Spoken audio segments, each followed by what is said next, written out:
La résistance non violente n'est pas destinée aux peureux, c'est une véritable résistance. Quiconque y aurait recours par lâcheté ou par manque d'armes véritables ne serait pas un vrai non-violent. C'est pourquoi Gandhi a si souvent répété que si l'on avait le choix qu'entre la lâcheté et la violence, mieux valait choisir la violence. Mais il savait bien qu'il existe toujours une troisième voie. Personne, qu'il s'agisse d'individus ou de groupes, n'est jamais acculé à cette seule alternative. Se résigner à subir le mal ou rétablir la justice par la violence. Il reste la voie de la résistance non violente.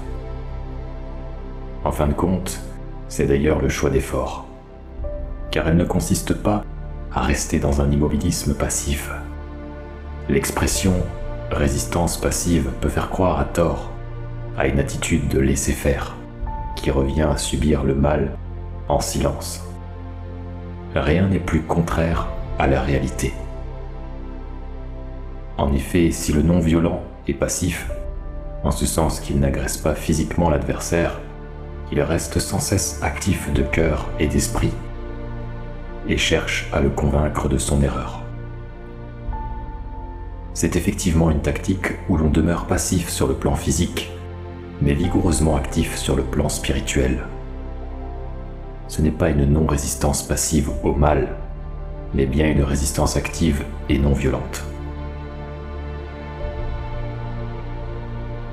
La résistance non violente se fonde sur la conviction que la loi qui régit l'univers est une loi de justice. En conséquence, celui qui croit en la non-violence a une foi profonde en l'avenir, qui lui donne une raison supplémentaire d'accepter de souffrir sans esprit de représailles.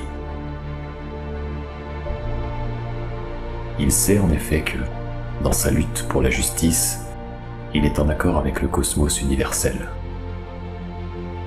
Il est vrai que certains partisans sincères de la non-violence ont de la peine à croire en un Dieu personnel. Mais ils croient à l'existence de quelques forces créatrices, agissant dans le sens d'un tout universel. Que nous croyons à un processus inconscient, à un Brahman personnel ou à un Dieu vivant, à la puissance absolue et à l'amour infini, peu importe. Il existe dans notre univers une force créatrice qui œuvre en vue de rétablir en un tout harmonieux les multiples contradictions de la réalité.